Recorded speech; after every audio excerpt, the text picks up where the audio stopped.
கிறிஸ்துவுக்குள் பிரியமான அன்பு சகோதர சகோதரிகளை உங்களை பார்ப்பது, உங்களோடு பேசுவது மிகுந்த மகிழ்ச்சி. உங்களோடு பேசி கொண்டிருப்பது சகோதரி கிறிஸ்டினா கபிலன். இந்த நாளிலும் நம் நாவை குறித்து பார்ப்போம். நீதிமொழிகள் 31ஆம் அதிகாரத்தில் குணசாலியான ஸ்திரீயை குறித்து நம்ம பார்க்கும்போது, குணசாலியான ஸ்திரீ ஞானம் விளங்க தன் வாயை திறக்கிறாள் என்று வாசிக்கிறோம். நம்ம பேசுகிற ஒவ்வொரு வார்த்தையிலும் நம்ம ஞானத்தை வெளிப்படுத்தணும். நம்ம பேசுகிற ஒவ்வொரு வார்த்தைகளிலும் நம்ம ஞானத்தை வெளிப்படுத்தணும். தன் வாயையும் தன் நாவையும் காக்கிறவன் தன் ஆத்துமாவை இடுக்கண்களுக்கு விலக்கி காக்கிறான் என்று வாசிக்கிறோம். தன் வாயையும் தன் நாவையும் நம்ம காத்து கொள்ளணுமா. நம்ம பேசுகிற வார்த்தையில் ஆண்டவர் மகிமைப்படணும். நம்ம பேசுகிற ஒவ்வொரு வார்த்தையிலும் நம்ம ஞானத்தை வெளிப்படுத்தணும். நம்ம யார்கிட்ட பேசுகிறோம், என்ன வார்த்தைகளை பேசுகிறோன்றது ரொம்ப கேர்ஃபுல்லாக நம்ம பேசுகிறோம்.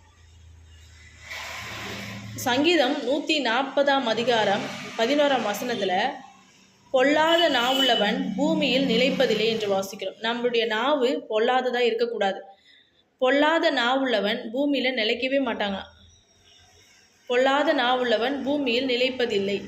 யாக்கோப்பு 1ஆம் அதிகாரம் 26வது வசனத்தில், ஒருவன் தன் நாவை அடக்காமல் தன்னை தெய்வ பக்தி உள்ளவன் என்று எண்ணினால் அவனுடைய தெய்வ பக்தி வீணாக இருக்கும் என்று வாசிக்கிறோம்.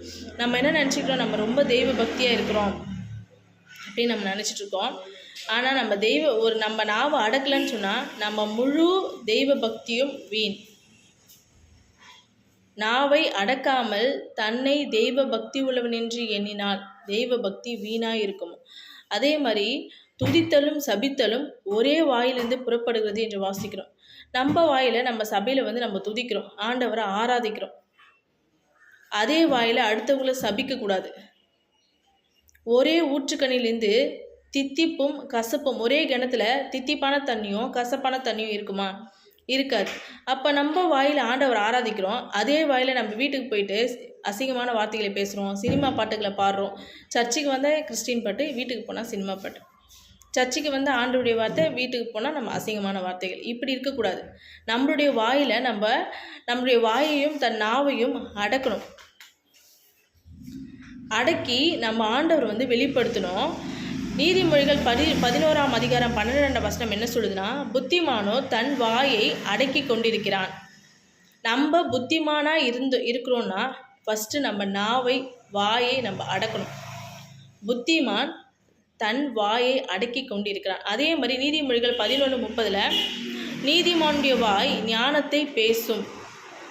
நம்ம வாய் ஞானத்தை பேசும். இன்னொன்று, நீதிமானுடைய வாய் சுத்த வெள்ளி என்று வாசிக்கிறோம். நம்ம வாய் சுத்த வெள்ளியாம். மத்தேயு 12ஆம் அதிகாரம் என்ன சொல்லுதுன்னா, மனுஷர் பேசும் வீணான வார்த்தைகள் யாவையும் குறித்து நியாயத்தீர்ப்பு நாளில் கணக்கு ஒப்புவிக்கணுமா. நம்ம பேசுகிற ஒவ்வொரு வார்த்தையிலையும் நம்ம என்ன பண்ணலாம், நியாயத்தீர்ப்பு. நம்ம என்ன பேசுகிறோம், என்ன வேணால் நம்ம பேசலாம், நம்ம பேசிகிட்ருக்கோம். ஆனால் அப்படி கிடையாது. நம்ம பேசுகிற ஒவ்வொரு வார்த்தைகள் குறித்தும் நியாயத்தீர்ப்பு நாள் ஒன்று வருது. அந்த நாளில் நம்ம வார்த்தைகளுக்கு கூட நம்ம கணக்கு ஒப்புவிக்கணும். நீதிமொழிகள் 18:21 ஒரு வசனம் இருக்குது, மரணமும் ஜீவனும் நாவின் அதிகாரத்தில் இருக்குதான். நம்ம நாக்கில் ஒரு அத்தாரிட்டி இருக்குது. மரணமும் ஜீவனுமே நம்ம நாவினுடைய அதிகாரத்தில் இருக்குதான்.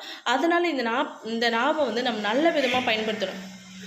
நல்ல விதமாக அநேகரை ஆசீர்வதிங்க, அநேகருக்காக ஜெபிங்க. இந்த நாக்கில் அநேகருக்காக ஜெபிங்க, அநேகரை ஆசீர்வதிங்க.